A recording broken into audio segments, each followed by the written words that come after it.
ଅଢ଼େଇ ବର୍ଷ ଯାଏଁ ଶବ ଗୃହରେ ରଖା ହେଇଥିଲା ଶବକୁ। ଆଶ୍ଚର୍ଯ୍ୟ ହେବେ ଜାଣିକି ଏହାର କାରଣ। ତ ଦର୍ଶକ ବନ୍ଧୁ, ଭିଡ଼ିଓଟା ଦେଖୁଛନ୍ତି ଆପଣମାନେ ରିଏଲ୍ ଓଡ଼ିଆ ନ୍ୟୁଜ୍ ଚ୍ୟାନେଲ୍ ଦର୍ଶକ ବନ୍ଧୁ।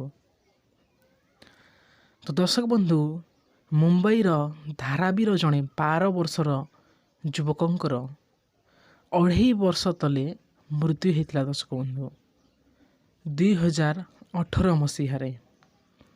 ଏବଂ ତାଙ୍କ ପରିବାର ଲୋକଙ୍କର କହିବାର କଥା ଥିଲା ଯେ ପୋଲିସର ମାଡ଼ ଯୋଗୁଁ ତାଙ୍କ ପୁଅର ମୃତ୍ୟୁ ହେଇଛି ଏବଂ ସେଥିପାଇଁ ସେମାନେ ଶବକୁ ନେବା ପାଇଁ ମନା କରିଥିଲେ ଦର୍ଶକ ବନ୍ଧୁ। ଏବଂ ଏହାର ମାମଲା ଚାଲିଥିଲା ଦର୍ଶକ ବନ୍ଧୁ କୋର୍ଟରେ। ଏବଂ କୋର୍ଟ ଏପ୍ରିଲ 6 ତାରିଖରେ ଏହି ମାମଲାର ଶୁଣାଣି କରି ଶବକୁ ପୁଣି ଥରେ ବ୍ୟବଚ୍ଛେଦ କରି ତାଙ୍କ ପରିବାର ଲୋକଙ୍କୁ ହସ୍ତାନ୍ତର କରିବା ପାଇଁ କହିଛି।